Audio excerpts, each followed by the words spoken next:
भोजन सामग्री वितरण करते हैं, दवा वितरण करते हैं, इस तरह से अनेकों सामान वितरण आप करते हैं। उनसे इनको कुछ आशा नहीं है। तो जो बिना आशा के हम काम करते हैं, बिना आशा की जो हम सेवा और मदद करते हैं, उसे सेवा योग करते हैं। और योग का काम क्या होता है? आत्मा को परमात्मा से जोड़ना, मतलब हमको परोपकार से जोड़ता है और हमको जो है मोक्ष से जोड़ देता है। धर्म अर्थ काम मोक्ष जो कहा गया है, मोक्ष के लिए ये सब कार्य होते हैं।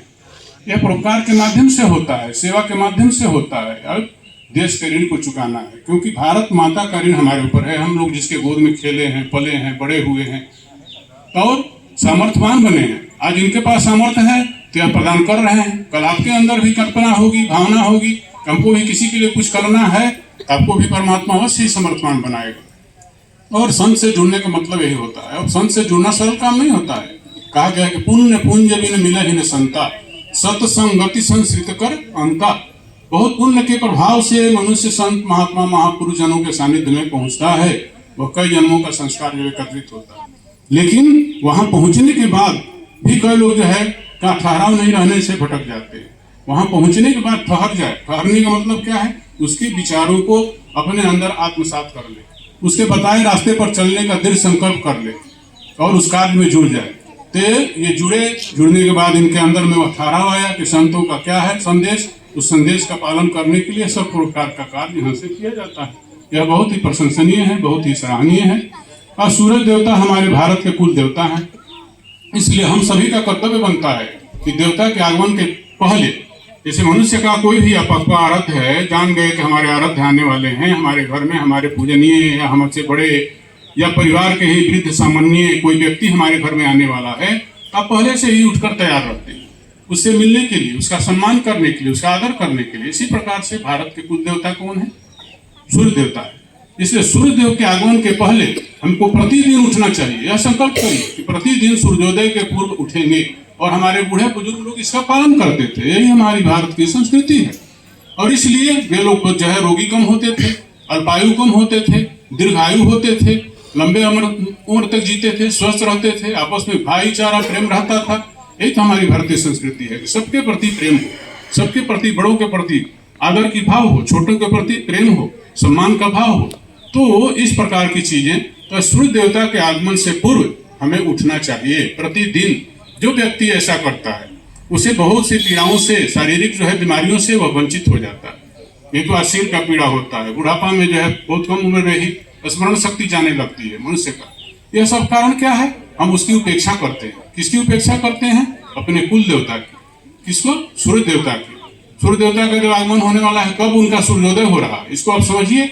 और उसके 15 मिनट कम से कम, आधे घंटे 1 घंटा पहले जगिए तो बहुत प्रसन्नता की बात है। तो 15-20 मिनट पहले अवश्य ही उठ जाना चाहिए, बिस्तर छोड़ देना चाहिए, जो कि आज उल्टा चला जा रहा है। इसलिए हमारी भारतीय संस्कृति और परंपरा का क्या है? उपेक्षा हो रहा है। हम पाश्चात्य के संस्कृति और परंपरा की तरफ बढ़ते जा रहे हैं। यही कारण है कि हम अनेकों प्रकार के समस्याओं को क्या करते हैं? खरीद कर लाते हैं। नशा का सेवन करते हैं। नशा हमारी परंपरा में नहीं थी। नशा का सेवन करते हैं। नशा का सेवन करके क्या होता है? रोग का शिकार बन जाते हैं, बीमारी का जन्म देता है। पैसा से लेकर के आते हैं, गुटखा खाते हैं, खैनी खाते हैं, तम्बाकू खाते हैं, सिगरेट पीते हैं, बीड़ी पीते हैं। ये सब क्या नशीले चीजें हैं? यह हमारे लिए पैसा से मिलता है आपको, यह बीमारी है। पैसा से खरीद कर बीमारी नहीं, पैसा से खरीद कर औषधि खाया जाता है। पैसा से खरीद कर विष नहीं, पैसा से खरीद कर अमृत का सेवन किया जाता है। अमृत क्या है? गोदूध है। गौ का सेवा कीजिए, गोदूध का सेवन कीजिए, वह आपके लिए अमृत होता है। लेकिन नशीले चीजों से हमको बचना चाहिए। तो हमारे भारतीय संस्कृति के संत महात्मा जो लोग हुए हैं, वे जो हमारे लिए उपदेश दिए हैं, जो उन्होंने मार्गदर्शन दिया है, उस पर चलते हुए हमें आगे बढ़ना चाहिए और अपने कुल देवता का सम्मान करना चाहिए। छठ के दिन तो सम्मान आप करते हैं, उगते हुए देवता का भी, डूबते हुए देवता का भी, क्योंकि उनका न कभी अस्त होता है न उदय होता है। वे सदैव ही एक समान रहते हैं। कोई भी देवता होता है एक समान रहता है, वो कभी जाता है न आता है।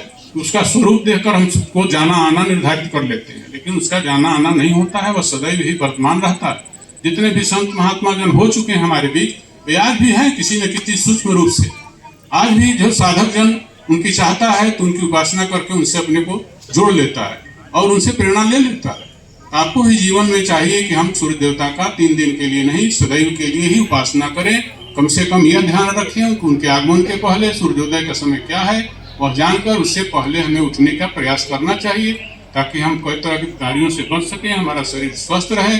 और जिसका शरीर स्वस्थ रहता है, जिसका मन स्वस्थ रहता है, वही जीवन में उत्साह अर्जित करता है। उत्साह के साथ किसी कार्य में लगता है तो वह कार्य में सफलता अवश्य ही प्राप्त कर लेता है। तो जीवन में सफलता असफलता से बाहर निकलकर हम जो है सर्वोत्तम स्थिति में पहुंच सकें। इसलिए हमारा कर्तव्य है कि हम इस देवता का आदर करें, सम्मान करें और उनके आगमन से पहले हम उठकर तैयार रहें सदैव ही 12 मास। तो यह हमारे लिए कल्याणकारी होगा। बस इन्हीं बातों के साथ मैं अपने वाणी को विराम देता हूँ। आप लोगों में बैठे हुए उस भगवती को, उस आत्मा राम को प्रणाम करता हूँ। जय मां।